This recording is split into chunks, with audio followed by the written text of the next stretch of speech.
When what we think, what we say, and what we do are all in alignment with our beliefs, our values, our morals, we create inner and outer harmony. It can't be any other way if you're doing this. If you live your life this way, you can't not have harmony. It's as simple as that. And that's where I think we all need to get to. So again, what do I mean by core values? For each and every one of you, it's going to be different. And again, I don't know how many of us spend time getting clear on our core values and then living our lives according to those core values. A lot of the time, again, through a state of overwhelm, we tend to just do what we got to do to make ends meet. Yeah? We're rushing around, we're doing all sorts of craziness to get somewhere on time, to make ends meet, to get the paycheck, to pay the bills. We're not really thinking about the quality behind what we do. And that's just the state that we live in. And unfortunately, in a city like LA, that is like frantic 24/7, especially coming from a country like Australia, where it's all sleepy town. Living in a city like Los Angeles, where nothing stops and nobody stops for you, it's easy to get caught up in that.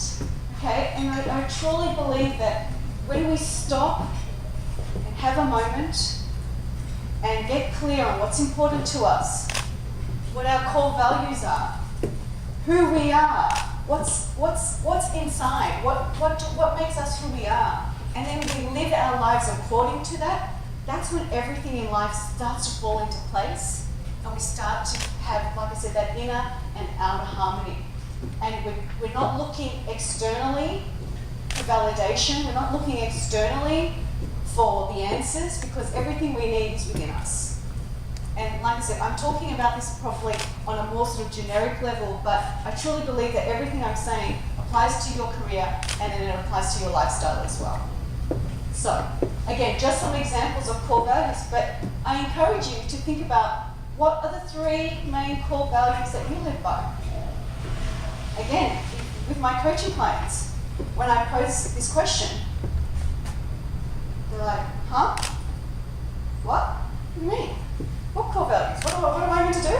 And so, again, I think when we take time to work out what's important to us and what our core value is, then we can actually start to live a quality life based on what's important to us, not what's important to everybody else. Which is exactly what I'm talking about here. So, get clear from the first slide, what's important to us and what are we going to do about it, what are the 3 core values, and then ask yourself, does your current lifestyle honestly align with what's important to you and what your core values are? If not, maybe it's time to rethink things.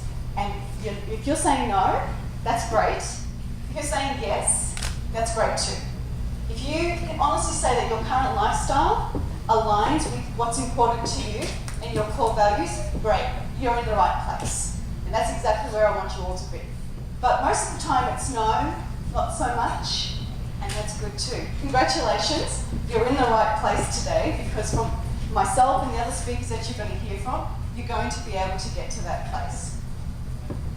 Tony Robbins is one of my mentors and somebody that I admire, and I follow his teachings quite a lot. And here's a different way to think about what's important to you or what your core needs are. He believes that we all live by these 6 core needs. The first 4 are our physical needs. Certainty, uncertainty, significance, and love and connection. These are paradoxically positioned. What I mean by that is if you need certainty in your life, you can't have uncertainty, which could also be defined as a sense of adventure, spontaneity. The more significance you have, the less love and connection you have. The bottom 2, growth and contribution. What we're talking about here are the things that really create personal fulfillment and personal development. So think about it like that. Which one of the top 4, or which 2 of the top 4 are the most important to you or that you need in your life? And which one of the bottom 2 do you need as well? It's a different way to think about it. And here's a quote from Tony Robbins, which I love, and it's true. It's in the moments of our decisions that our destiny is shaped. True. We've all been there where we've made a bad decision and paid the consequences of that. I know I have. It cost me a lot of time and money a lot of the time. And we've also made those good decisions that have actually, we've reaped the rewards of those things as well. Something to think about. So now I invite you to step into your greatness without apology and without the approval of others. And what I mean by that is that each and every one of us has a unique set of skills and we have a purpose to fulfill. That's why we're here. And if you don't know what that purpose is, by the end of today, hopefully you will know. And again, I invite you to do this without the approval of others, because everything that you have and everything that you need to be successful and to be happy in life already lives inside of you. But so often, like I said, we look externally for validation and for the approval of others, when we already have all the answers. We already know why we're here. We already know what's important to us. We just need to get clear. And we need to have an implementation or action